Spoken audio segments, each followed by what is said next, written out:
चलिए स्टार्ट करते हैं आज का करंट अफेयर्स। ये क्लास रोज 5:30 बजे सुबह डेली आएगी। इस पर आपको करंट अफेयर्स और स्टैटिक जीके के साथ में इसको एनालाइज किया जाएगा। ठीक है, आज है 15 दिसंबर की ये सुबह की क्लास करंट अफेयर्स के साथ में स्टार्ट करते हैं। Current affairs with static GK. आज का पहला क्वेश्चन है, आज का पहला एक हेडलाइन है, भारतीय बीमा क्षेत्र में एफडीआई सीमा में वृद्धि। भारतीय बीमा क्षेत्र में एफडीआई की सीमा में वृद्धि हुई है। ये बीमा संशोधन बिल 2025 का विश्लेषण करेंगे। कैबिनेट ने भारतीय बीमा कंपनी में पूर्ण विदेशी निवेश की अनुमति देने वाला संशोधन बिल मंजूर किया है। ठीक है, अभी आइए इसके बारे में समझते हैं क्या है। अब बीमा संशोधन बिल 2025 सरकारी निर्णय लिया गया है। कैबिनेट ने बीमा संशोधन बिल 2025 को मंजूरी दी है। इसमें सबसे बड़ा बदलाव क्या हुआ है? सबसे बड़ा बदलाव हुआ है भारतीय बीमा कंपनियों ने विदेशी निवेशकों को 100% क्या 100% तक पूर्ण इक्विटी रखने की अनुमति दी है। इसमें भारतीय बीमा कंपनी में विदेशी निवेशकों को 100% पूर्ण इक्विटी रखने की अनुमति दी है। ठीक है, आगे बात करते हैं इसके बाद में इसके मुख्य उद्देश्य क्या है। इस विधेयक के जो बिल आया है, इस बिल के विधेयक के मुख्य उद्देश्य क्या है, इसके लाभ और लक्ष्य के बारे में बात करें। इसके पूंजी प्रवाह बढ़ाना, मतलब लंबी अवधि में पूंजी प्रवाह यानी एफडीआई को देश में आकर्षित करना है इसका लक्ष्य है।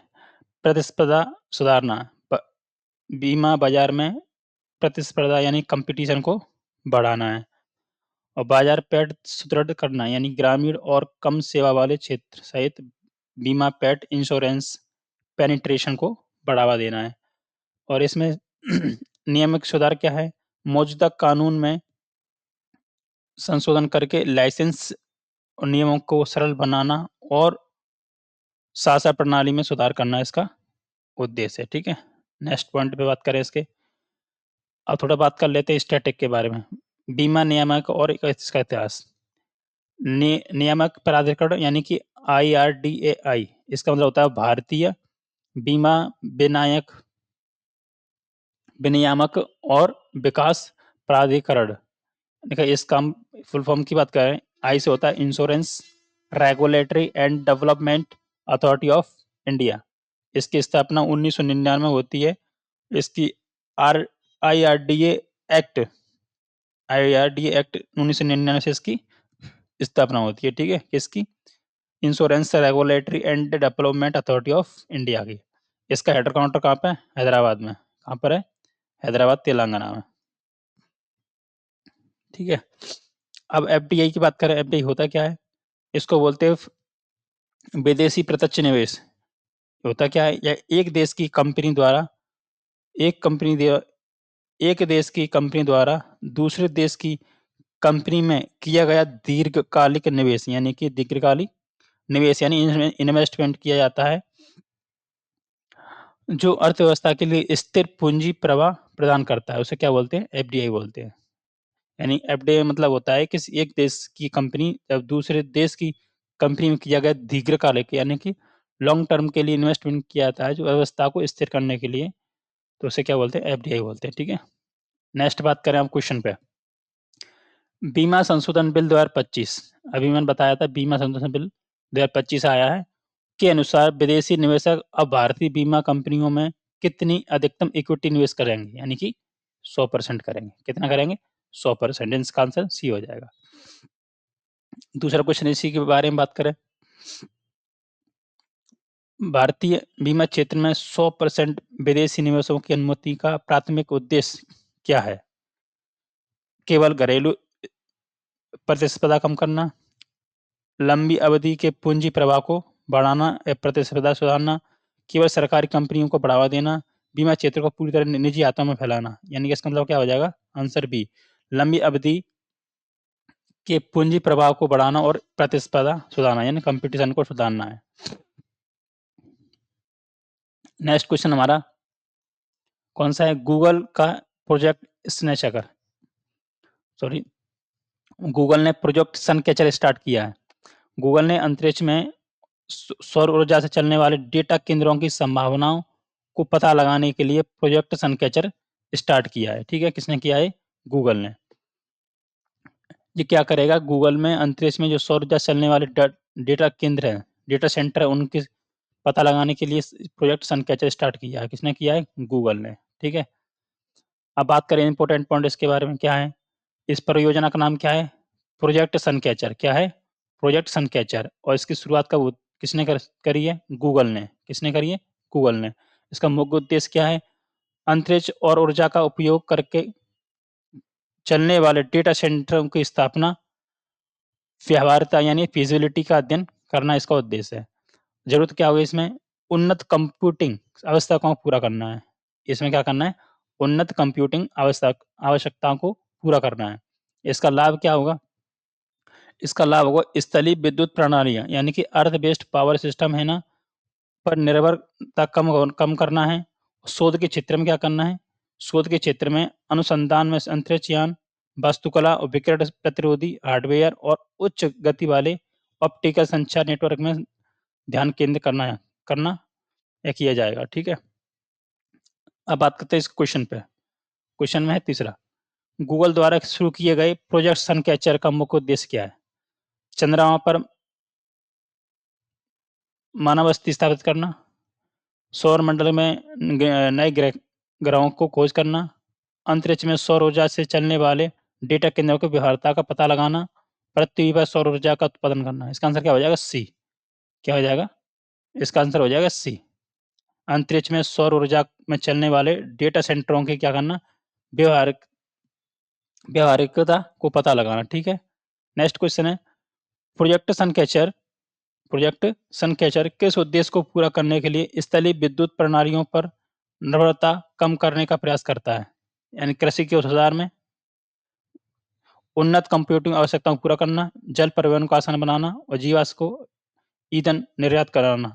इसका आंसर क्या हो जाएगा? बी, उन्नत कंप्यूटिंग आवश्यकताओं को पूरा कराना। मैं जो टॉपिक करा रहा हूँ, टॉपिक आप उसको मैं समझा रहा हूँ, बता रहा हूँ, सारा उसी में से क्वेश्चन होगा।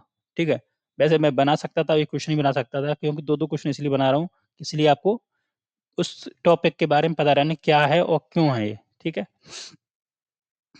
अब इसकी स्टैटिक की बात कर लेते हैं। स्टैटिक जीके के बारे में थोड़ा क्या है। अब बात करते हैं डेटा सेंटर। अब डेटा सेंटर अभी अभी यहाँ पे आया था कि अभी होता क्या है डेटा सेंटर? डेटा सेंटर ये क्लाउड सेवा और इंटरनेट के लिए आवश्यक भौतिक स्थान होता है जिन्हें लगातार बिजली की आवश्यकता होती है। क्या होता है डाटा सेंटर्स? ये क्लाउड सेवाएं और इंटरनेट के लिए आवश्यक भौतिक स्थान, ये फिजिकल एक लोकेशन होती है, उनके लिए बिजली की आवश्यकता होती है, उसे क्या बोलते हैं? हम डाटा सेंटर बोलते हैं। ठीक है, पहला पॉइंट। दूसरा है गूगल क्लाउड। गूगल क्लाउड क्या होता है? सुनो, गूगल की क्लाउड कंप्यूटिंग सेवा, गूगल की क्लाउड कंप्यूटिंग सेवा जिसके लिए विशाल कुशल डेटा केंद्रों की आवश्यकता होती है। गूगल की क्लाउड कंप्यूटिंग सेवा होती है जिसके लिए विशाल और कुशल डेटा केंद्रों की आवश्यकता होती है, उसे क्या बोलते हैं? गूगल क्लाउड बोलते हैं। नेक्स्ट इसके बाद अंतरिक्ष में कंप्यूटिंग। प्रोजेक्ट सनकैचर भविष्य की प्रौद्योगिकियों के लिए अंतरिक्ष आधारित कंप्यूटिंग की संभावनाओं को खोलता है। ठीक है, ये होता है अंतरिक्ष का कंप्यूटिंग। अब नेक्स्ट क्वेश्चन है, शीर्ष अदालत ने कोविड ड्यूटी के दौरान सभी डॉक्टरों को महामारी बीमा कवर का लाभ दिया है। अब बात करते हैं होता क्या, नेक्स्ट आते हैं इस पे। कोविड ड्यूटी के दौरान शहीद डॉक्टरों को बीमा कवर दिया गया है। यानी कि शीर्ष अदालत ने यानी कि सुप्रीम कोर्ट ने फैसला सुनाया है, कोविड-19 महामारी में के दौरान जो व्यक्ति कर्तव्य निभाते हुए शहीद हो गए, सभी डॉक्टर के परिवार को प्रधानमंत्री क्या है? प्रधानमंत्री गरीब कल्याण योजना के तहत 50 लाख, कितने? 50 लाख, 50 लाख का बीमा के पात्र हैं। ठीक है, अब इसमें इसमें न्यायिक फैसला क्या हुआ है? न्यायिक निर्णय लिया गया है, सुप्रीम कोर्ट ने इसका फैसला किया है। क्या किया? लाभार्थी कोविड-19 में ड्यूटी के दौरान शहीद हुए सभी डॉक्टरों के परिवार को क्या मिलेगा? ये लाभ मिलेगा। योजना का नाम क्या है? प्रधानमंत्री गरीब कल्याण योजना। ठीक है, इसमें राशि कितनी होती है? इस राशि में 50 लाख रुपए इसमें दी जाती है। कोर्ट का हस्तक्षेप क्या है? अदालत ने उन पिछले फैसलों को रद्द कर दिया है जिनमें औपचारिक अधिसूचना के आधार पर निजी डॉक्टर को इस योजना से बाहर रखा गया है। ठीक है, यानी निजी कौन से? प्राइवेट डॉक्टरों को इस योजना से बाहर रखा गया है। न्यायिक टिप्पणी क्या है? पीठ ने इस जोर देकर कहा कि चिकित्सा पेशेवर महामारी से लड़ने से सबसे आगे थे और उनके प्रक्रिया का अभिन्न अंग थी तथा उनके परिवारों को रोजगार की स्थिति या पदनाम की परवाह किए बिना सहायता मिलनी चाहिए। ये न्यायिक टिप्पणी है। अब बात करें क्वेश्चन पे। सुप्रीम कोर्ट ने सुप्रीम कोर्ट के फैसले के अनुसार कोविड-19 ड्यूटी के दौरान शहीद डॉक्टरों के परिवार को किस योजना के तहत में बीमा लाभ पात्र हुए? इसका आंसर क्या हो जाएगा?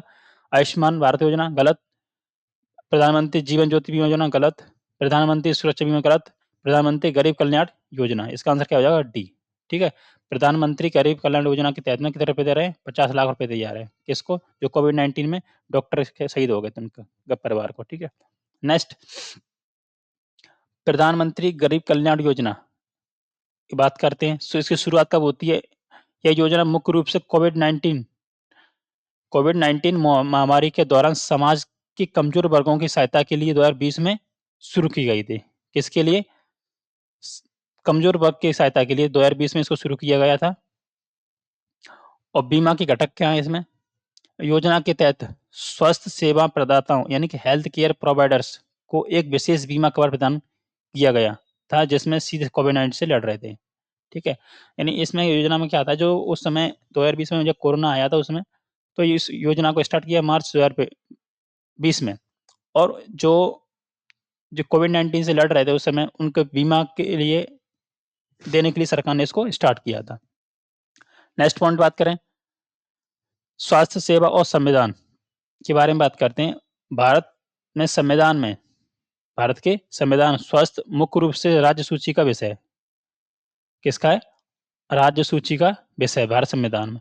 कुछ हद तक समवर्ती सूची में प्रभावित है। और सुप्रीम कोर्ट के बारे में थोड़ा, यह भारत का सर्वोच्च न्यायिक निकाय है जो संविधान की व्याख्या अदा करता है और नागरिकों के मौलिक अधिकारों की रक्षा करता है। कौन? Supreme court. महामारी प्रबंधन क्या होता है? भारत में महामारी से संबंधित आपदा प्रबंधन को मुख्य रूप से आपदा प्रबंधन अधिनियम 2005 के तहत प्रतिबंधित किया जाता है। ठीक है, यानी कि आपदा प्रबंधन अधिनियम एक्ट कब का है? 2005 का। यहाँ से आपको याद रखना है। ठीक है, यहाँ से याद रखना है आपको। प्रधानमंत्री गरीब कल्याण योजना कब स्टार्ट होती है? मार्च 2020 में। ठीक है, नेक्स्ट अगला टॉपिक हमारा सांस्कृतिक विरासत की सुरक्षा। प्रेम विहार मंदिर और विवाद और भारत का। प्रेम विहार मंदिर विवाद। ठीक है, थाईलैंड कंबोडिया सीमा तनाव के बीच भारत ने प्रिय विहार मंदिर की सुरक्षा का आह्वान किया है। ये आपका ये मंदिर है, कौन सा मंदिर है? प्रेम विहार मंदिर, इसको बोलते हैं प्रिय विहार मंदिर। ठीक है, ये वाला बात करते हैं। चलो क्या है इसमें मुद्दा? क्या है इसका मुद्दा? क्या है कि थाईलैंड कंबोडिया क्या है? थाईलैंड कंबोडिया सीमा तनाव का केंद्र बना है। इसका मुद्दा ये है। विवादित पक्ष क्या है? थाईलैंड और कंबोडिया के बीच में विवाद हुआ है। तनाव का क्या कारण क्या है? तनाव का कारण ये है दोनों देशों की साझा सीमा पर जारी गतिरोध।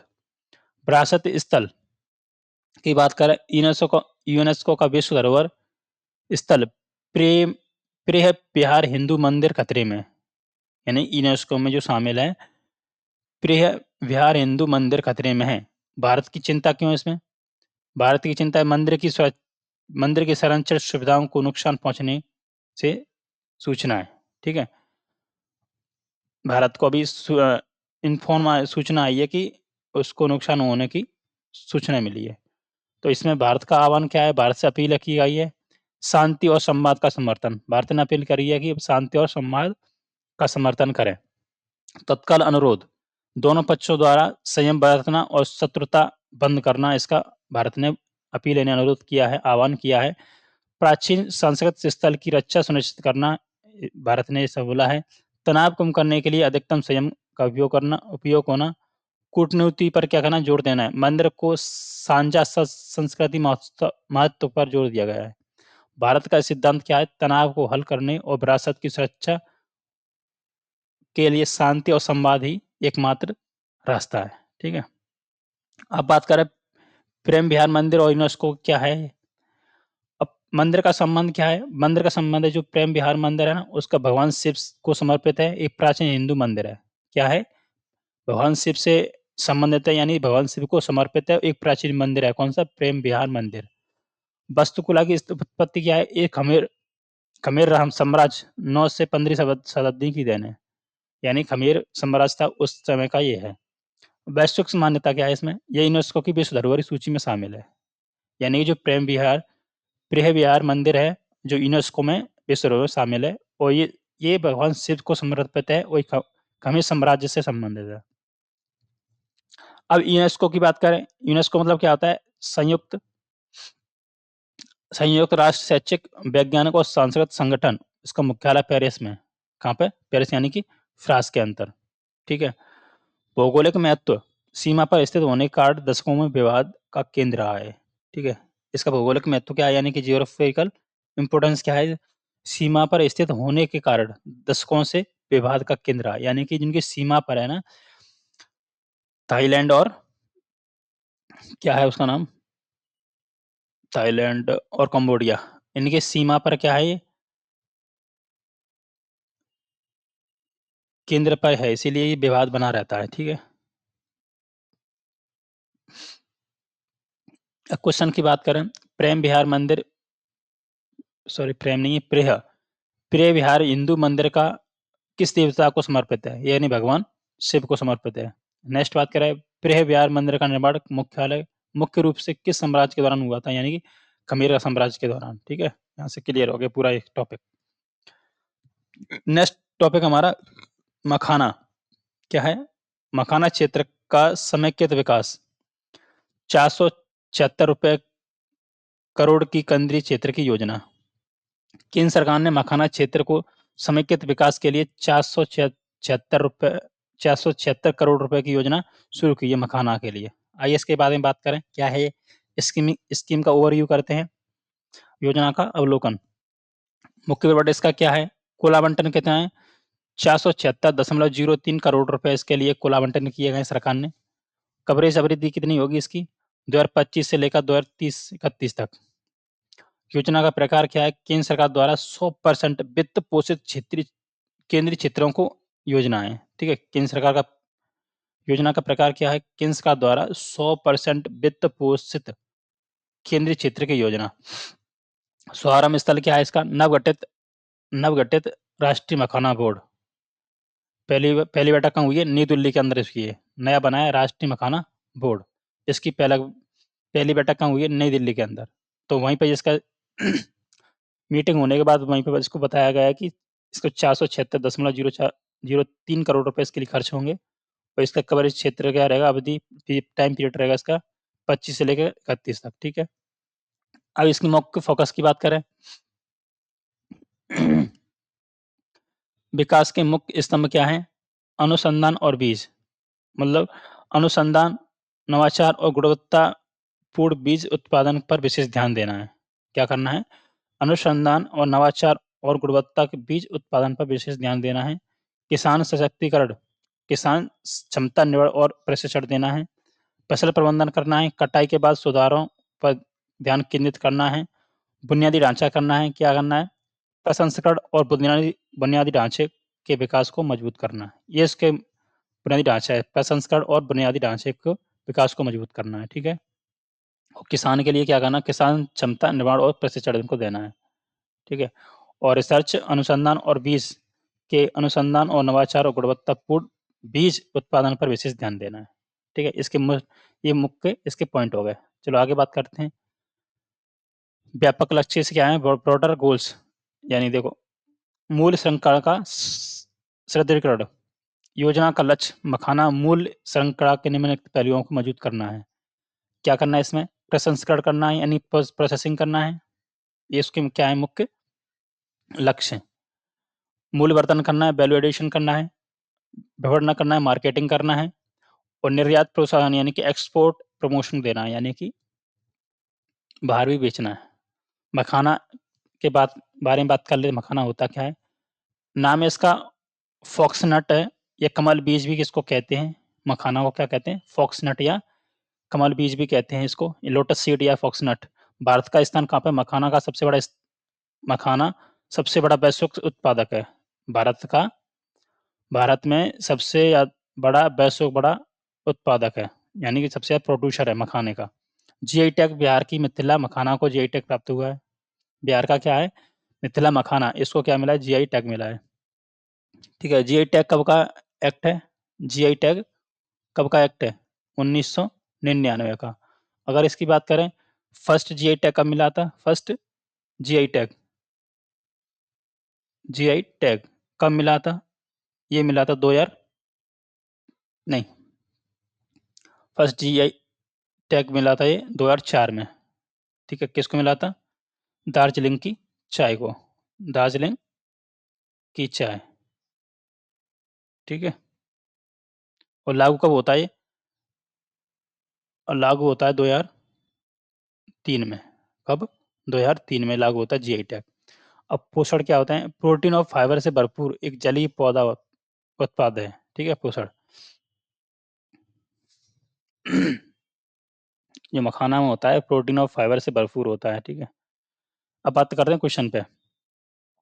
केंद्र सरकार द्वारा मखाना क्षेत्र के व्यापक विकास के लिए शुरू की गई योजना की कुल राशि कितनी है, यानी 476.03 रुपए करोड़ रुपए। ठीक है, इतने करोड़ रुपए मखाना क्षेत्र के विकास की केंद्रीय क्षेत्र की योजना किस अवधि को कवर करेगी, यानी 2025-26 यानी 2031 तक।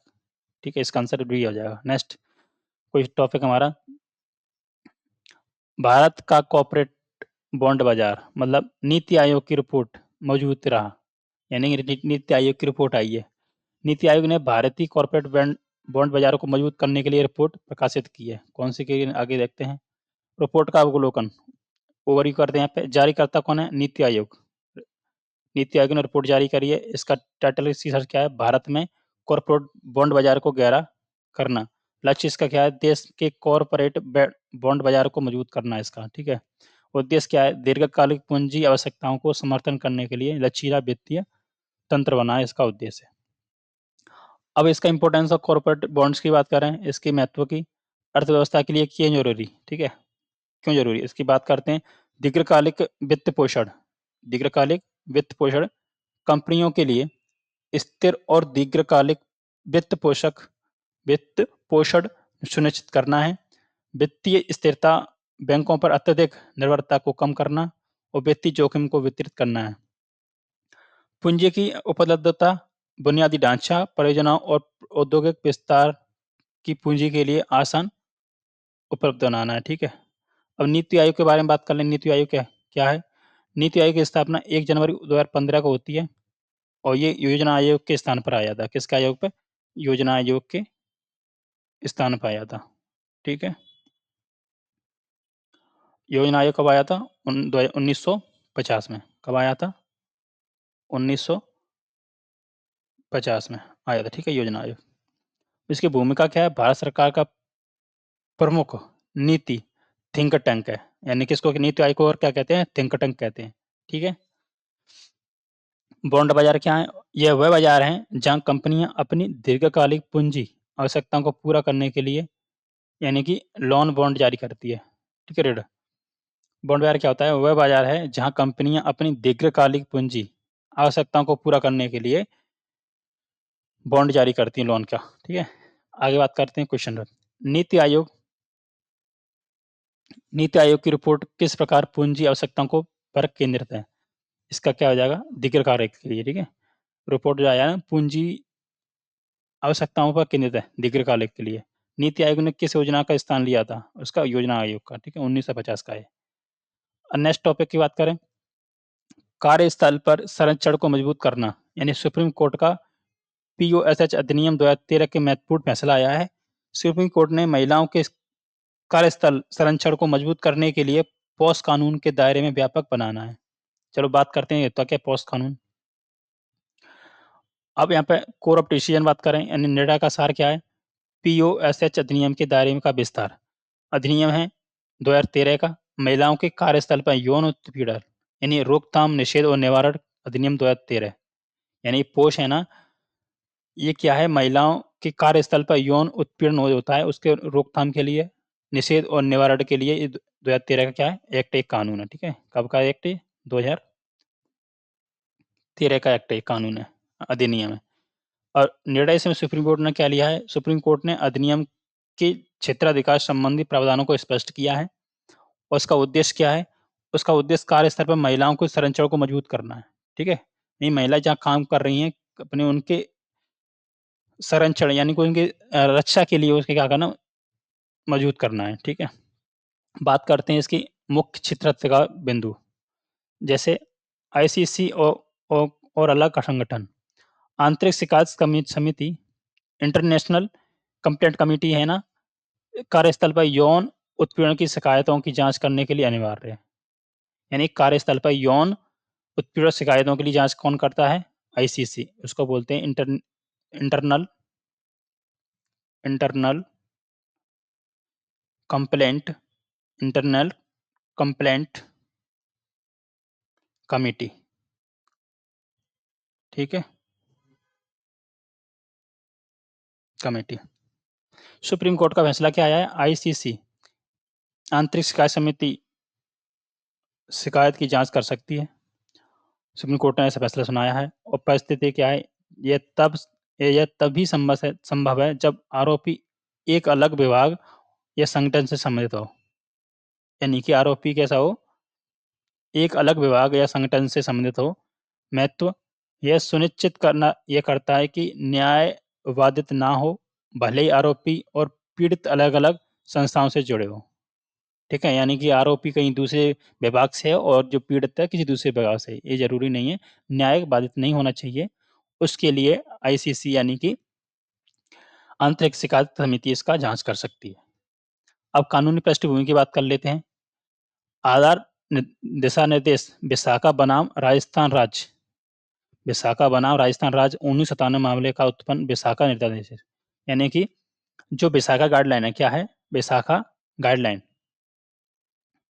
विशाखा गाइडलाइन गाइडलाइन जो क्या है? विशाखा दिशा निर्देश जो एक केस आया था उस समय विशाखा बनाम राजस्थान राज्य के बीच में 1997 में।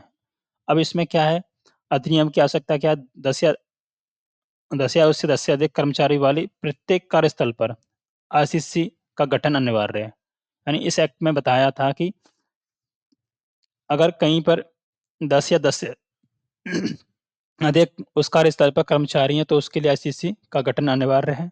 ठीक है, आंतरिक शिकायत कमेटी का कार्यस्थल की परिभाषा क्या है? यह कार्यालय परिसर तक सीमित नहीं है। ये कार्यालय परिसर यानी ऑफिस जहाँ है वहाँ तक सीमित नहीं है, बल्कि इसमें काम से संबंधित अन्य स्थान जैसे यात्रा कार्यक्रम भी शामिल है। यानी कि अगर कोई कहीं पे काम जो स्टाफ रहता है, कोई काम करता है, ऐसा नहीं है जहाँ पर कोई अगर किसी ने कुछ उत्पीड़न किया, इसको हरासमेंट किया, तो ये नहीं है उसकी जाँच होगी। जैसे कहीं पे मीटिंग होती है, यात्रा करते हैं या प्रोग्राम होता है, तो वहाँ पे भी ये यहाँ पे ये काम करेगी कमिटी, ठीक है? अब बात करें पीयूएसएच अधिनियम किस वर्ष पारित हुआ था? यानी 2013 में पारित हुआ था, इसका आंसर सी हो जाएगा। आईसीसी शिकायत की जाँच कर सकती है, भले ही आरोपी अलग संगठन से संबंधित हो। ये प्रावधान किस संदर्भ की मौजूद करता है? ये क्षेत्राधिकार और व्यापकता को, ठीक है? इसका आंसर ए हो जाएगा। नेक्स्ट टॉपिक हमारा शिक्षा में समानता। यह भी चर्चा में आया है। यूनेस्को संधि भेदभाव के उन्मूलन के लिए विश्व समझौता हुआ है। शिक्षा में भेदभाव के उन्मूलन के लिए वैश्विक समझौता हुआ है। ये लिखा है say no to discrimination to education, इन शिक्षा को हम भेदभाव नहीं कर सकते। बात करते हैं इसका इंट्रोडक्शन के बारे में। सम्मेलन का विवरण क्या है? प्रयास का नाम शिक्षा में भेदभाव के विरुद्ध सम्मेलन से जुड़े समझौते हुए। आयोग संस्था कौन है इसका? यूनेस्को ने इसका आयोजन किया है। ठीक है, और लक्ष्य इसका क्या है? शिक्षा में भेदभाव समाप्त करना और सभी के लिए समान अवसर सुनिश्चित करना है। इसका लक्ष्य क्या है? यूनेस्को ने अभी आयोजन कराया है किसका? शिक्षा में भेदभाव के विरुद्ध सम्मेलन कराया है और इसमें ये बोला है कि शिक्षा में भेदभाव समाप्त करना है और सभी के लिए शिक्षा समान अवसर सुनिश्चित करना है, ठीक है? अब इसमें राज्यों के दायित्व क्या हैं? Obligation of states for states. राज्यों पर कानूनी दायित्व क्या है? राज्यों को निम्नलिखित इसलिए प्रवर्तित होना आवश्यक है, भेदभावपूर्ण प्रथाओं पर प्रतिबंध, भेदभावपूर्ण प्रथाओं पर प्रबंध। शिक्षा में किसी भी प्रकार की भेदभावपूर्ण प्रथाओं को प्रतिबंधित करना है, अवसर की समानता, शैक्षणिक अवसर की पूर्ण समानता की गारंटी देना, मुक्त और अनिवार्य शिक्षा, मुक्त और अनिवार्य शिक्षा प्राथमिक शिक्षा सुनिश्चित करना है। यानी कि ऑब्लिगेशन फॉर स्टेट यानी राज्यों के लिए इसमें दायित्व क्या है? उनको लिए भेदभावपूर्ण प्रथाओं पर प्रतिबंध लगाना है, जैसे किसी शिक्षा की किसी प्रकार की भेदभावपूर्ण प्रथाओं को प्रतिबंध करना है, अवसर की समानता समानता की गारंटी देना है, मुक्त और अनिवार्य प्राथमिकता शिक्षा को सुनिश्चित करना है। ये स्टेट ऑफ के लिए ऑब्लिगेशंस है। अब स्पेशल फोकस किस पे कर रहा है? इसमें समावेशी शिक्षा पर जोर। यह संधि विशेष रूप से निम्नलिखित समूहों के लिए समान पहुंच पर बल देती है, समान पहुंच पर बल देती है। कमजोर समूह, समाज के सभी कमजोर समूहों के लिए पहुंच है। विकलांग व्यक्ति, विकलांग व्यक्तियों के लिए गैर भेदभावपूर्ण नीतियों का पालन करना है, सभी स्तरों पर तक पहुंच करनी है इसकी, स्कूली शिक्षा के सभी स्तरों पर समा पहुंच सुनिश्चित करना है, ठीक है? इसके पॉइंट हैं ये। अब बात करते हैं क्वेश्चन पे। यूनेस्को प्रायोजित संधि मुख्य रूप से किस प्रकार की शिक्षा का समर्थन करती है? यानी कि मुफ्त और अनिवार्य प्राथमिक शिक्षा की बात करती है यूनेस्को, ठीक है? यह वैश्विक समझौता किस समूह के लिए गैर भेदभावपूर्ण नीतियों पर बल देता है? ये विकलांग व्यक्तियों के गैर भेदभावपूर्ण नीतियों पर विशेष बल देता है। इसका आंसर बी हो जाएगा। नेक्स्ट टॉपिक हमारा संवैधानिक स्वतंत्रता का संरक्षण, नार्को एनालिसिस टेस्ट पर सुप्रीम कोर्ट का फैसला। यानी कि नार्को एनालिसिस टेस्ट होता है, उस पर सुप्रीम कोर्ट का फैसला आया है। इसमें बोला है, सुप्रीम कोर्ट ने कहा है कि जबरन नार्को एनालिसिस टेस्ट संविधान अधिकारों का उल्लंघन करता है। यानी किसी को हम नार्को टेस्ट जबरदस्ती नहीं करा सकते। ये क्या है? हमारे संविधान जो अधिकार से उनका वायोलेशन करता है, उल्लंघन करता है, ठीक है? बात करते हैं इसका तो कोर ऑफ जजमेंट क्या है? मुख्य निर्णय इसका अनैच्छिक टेस्ट असंवैधानिक, यानी कि उसके बिना टेस्ट कराना असंवैधानिक होंगे, इल्लीगल संविधान के खिलाफ होंगे। निर्णय इसमें क्या लिया? सुप्रीम कोर्ट ने कहा है कि अनैच्छिक नार्को एनालिसिस टेस्ट को संवैधानिक करार दिया है, ठीक है? उन्होंने ये बोला है कि हम इसे टेस्ट नहीं करा सकते किसी के मर्जी बिना। आवश्यकता इसमें क्या है? टेस्ट कराने के लिए व्यक्ति की स्वतंत्रता और सूचित सहमति अनिवार्य है। यानी कि अगर आपको टेस्ट कराना है तो व्यक्ति की स्वतंत्रता और सूचित सहमति अनिवार्य जरूरी है। कारण इसका क्या है?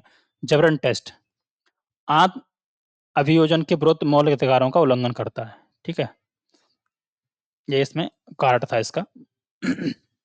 उल्लंघन किए गए मौलिक अधिकार, वॉयलेटेड फंडामेंटल राइट्स। अब बात करते हैं भारत संविधान का उल्लंघन। जबरन नार्को एनालिसिस टेस्ट संविधान के निम्नलिखित अनुच्छेदों को उल्लंघन करता है, जैसे आर्टिकल 20(3) यानी अनुच्छेद 20(3) आत्म अभियोजन यानी सेल्फ इंक्रिमिनेशन के विरुद्ध मौलिक अधिकार का उल्लंघन कर रहा है, ठीक है? जो आर्टिकल 20 के 3rd भाग में है, तो उसमें कह रहा है कि उसमें आत्म अभियोजन यानी सेल्फ इंक्रिमिनेशन के विरुद्ध में ये जा रहा है, वॉयलेशन कर रहा है, उसका उल्लंघन कर रहा है। आर्टिकल 21 का भी ये उल्लंघन कर रहा है, जीवन और अभिव्यक्ति स्वतंत्रता का अधिकार भी छीन रहा है। अगर हम जबरदस्ती किसी का नार्को एनालिसिस टेस्ट कराएँगे तो उसके लिए क्या है? ये जीवन और अभिव्यक्ति स्वतंत्रता है, क्योंकि वो नहीं चाहता कि वो कराए, तो इसीलिए इसका आर्टिकल 21 का उल्लंघन हो रहा है यहाँ पे। आर्टिकल 20(3) का भी यहाँ पे उल्लंघन हो रहा है, क्योंकि आत्म अभियोजन सेल्फ इंक्रिमिनेशन के विरुद्ध है। वो नहीं चाह रहा, तब भी उसकी क्या कर रहे हो? चेक करा रहे हो। न्यायिक टिप्पणी से न्यायिक टिप्पणी क्या है?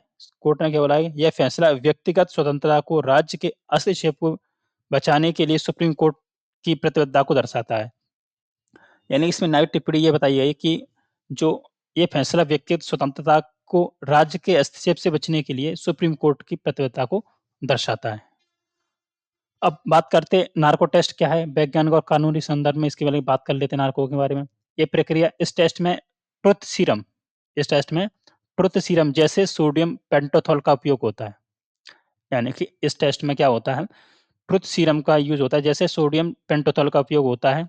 कानूनी स्थिति, नार्को एनालिसिस से प्राप्त बयान सीधे तौर पर साक्ष्य नहीं माने जाते हैं, पुष्टि आवश्यक है। ठीक है? अब जैसे मान लो कोई किसी एनालाइज़ कर लिया, उसके सीधे तौर पे साक्ष्य मिल गया, तो वो माने नहीं जाएँगे, उसकी पुष्टि करना बहुत ज़रूरी होता है। अब पीओएसएच अधिनियम 2010 इसके बाद कर लेते हैं। यहाँ पिछले ज्ञान को जोड़ते हुए, पिछला जो बताया था, सुप्रीम कोर्ट ने पहले इस तरह के टेस्ट के लिए सहमति अनिवार्य कर दिया था, लेकिन इस फैसले में इसे मजबूती दी है। पहले भी पीओएस अधिनियम 2010 आया था, तो वहाँ पे उसके टेस्ट करने के लिए सहमति अनिवार्य कर दिया था, पर लेकिन इस नए फैसले में उनको और मजबूती दी है। ठीक है? ये दी है कि उसको बिना उसके परमिशन वगैरह आप चेक नहीं करा सकते। ठीक है? अब बात करते हैं क्वेश्चन पे। जबरन नार्को एनालिसिस टेस्ट को असंवैधानिक क्यों माना गया? ये बहुत महँगा है, ऐसा कुछ नहीं है। ये अभियोजन, सेल्फ इंक्रिमिनेशन, अभियोजन और व्यक्तिगत स्वतंत्रता का उल्लंघन करता है। इसका आंसर क्या हो जाएगा? बी। ये तो गलत है ये। और नेक्स्ट है भारतीय भारतीय संविधान का कौन-सा अनुच्छेद आत्म अभियोजन के विरुद्ध संरक्षण प्रदान करता है? यानी आर्टिकल 20(3) ये क्या करता है? आत्म अभियोजन, सेल्फ इंक्रिमिनेशन के विरुद्ध संरक्षण आपको संरक्षण प्रदान करता है। नेक्स्ट क्वेश्चन है, माजुली में विरासत का संरक्षण। माजुली में विरासत का संरक्षण, चराई-चुंग महोत्सव और रॉयल वर्ल्ड सेंचुरी का पुनरुद्धार हुआ है अभी। आसाम के माजुली ने ऐतिहासिक रॉयल वर्ल्ड सेंचुरी को पुनर्जीवित करने के लिए चराई-चुंग महोत्सव की मेज़बानी की है। अब बात करते हैं हम चराई-चुंग महोत्सव के बारे में, आगे पढ़ लेते हैं। चराई-चुंग महोत्सव क्या है? इसका आयोजन स्थल कहाँ हो रहा है? माजुली, आसाम में। कहाँ पर हो रहा है? माजुली, आसाम में। महोत्सव का नाम क्या है? चराई-चुंग महोत्सव। ठीक है? मुख्य उद्देश्य क्या है? माजुली में स्थित ऐतिहासिक रॉयल वर्ल्ड सेंचुरी को पुनर्जीवित करना है, उसको दोबारा से उसका नया करना है। यानी कहाँ पर है? माजुली में। कौन? ऐतिहासिक रॉयल वर्ल्ड सेंचुरी। रॉयल उपाधि क्यों दी गई इसको? यह सेंचुरी की शाही संरक्षण के तहत होने वाले पुराने महत्वों को दर्शाती है। यानी कि इसको रॉयल की उपाधि दी गई है शाही संरक्षण, यानी कि राजशाहों वगैरह का संरक्षण, यानी कि उसकी प्रोटेक्शन के तहत में एक पुराने महत्व को दर्शाती है। ठीक है? आगे बात करते हैं माजुली का महत्व। Significance of Majuli. माजुली का महत्व क्या है? माजुली एक नदी द्वीप है और भौगोलिक पहचान इसका है, ये दुनिया का सबसे बड़ा नदी द्वीप है। यानी माजुली क्या है? एक नदी द्वीप है और दुनिया के स्तर पे बात करें, यानी कि जियोग्राफिकल आइडेंटिटी की बात करें यहाँ पे, दुनिया का दुनिया का सबसे बड़ा नदी द्वीप है। कौन? माजुली। और स्थान कहाँ पे? आसाम में ब्रह्मपुत्र नदी पर स्थित है। कहाँ पर है?